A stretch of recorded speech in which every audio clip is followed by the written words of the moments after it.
आज काय विशेष या बातमीपत्रामध्ये आपण सुरुवातीला पाहूया। आज लक्ष वेधून घेणाऱ्या 3 महत्त्वाच्या बातम्या। यामध्ये पहिली लक्ष वेधून घेणारी मोठी बातमी ती म्हणजे सर्वपक्षीय शिष्टमंडळ निवडणूक आयोगाला आज पुन्हा एकदा भेटणार आहे आणि राज्य निवडणूक आयुक्तांच्या दालनामध्ये आज सर्वपक्षीय शिष्टमंडळाची पुन्हा बैठक होणार आहे। सकाळी 11 वाजताचा आजची वेळ आहे। निवडणूक आयुक्त दिनेश वाघमारे यांच्यासोबत सर्वपक्षीय शिष्टमंडळाची ही बैठक होईल आणि या घडामोडीकडे आज आपले लक्ष असणार आहे। दुसरी लक्ष वेधून घेणारी मोठी बातमी ती म्हणजे राज उद्धव ठाकरे बंधूंच्या युती संदर्भातली। ऐन दिवाळीमध्ये पुन्हा ठाकरे बंधू भेटीचा योग येतोय।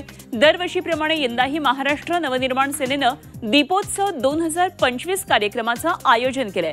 मुंबईमध्ये शिवाजी पार्कमध्ये 17 ऑक्टोबरला संध्याकाळी 6:30 वाजता मनसेच्या या दीपोत्सव कार्यक्रमाचं उद्घाटन होणार आहे आणि विशेष म्हणजे उद्धव ठाकरे यंदाच्या मनसेच्या दीपोत्सवाचं उद्घाटन करणार आहेत। या कार्यक्रमाची निमंत्रण पत्रिका मनसेकडून आता प्रकाशित करण्यात आलेली आहे। यामध्ये उद्धव ठाकरेंचा उद्घाटक म्हणून उल्लेख करण्यात आलाय।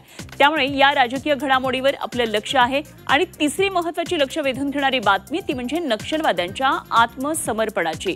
आज गडचिरोलीमध्ये नक्षलवादी भूपती आत्मसमर्पण करणार आहे। भूपतीसह 60 नक्षलवादी गडचिरोली पोलिसांना शरण येणार आहेत। मुख्यमंत्री देवेंद्र फडणवीसांच्या उपस्थितीमध्ये आत्मसमर्पण होणार आहे आणि गेल्या 45 वर्षांपासूनच्या गडचिरोली भागातल्या भूपतीची ही दहशत होती। या दहशतीचा आता अंत होणार आहे।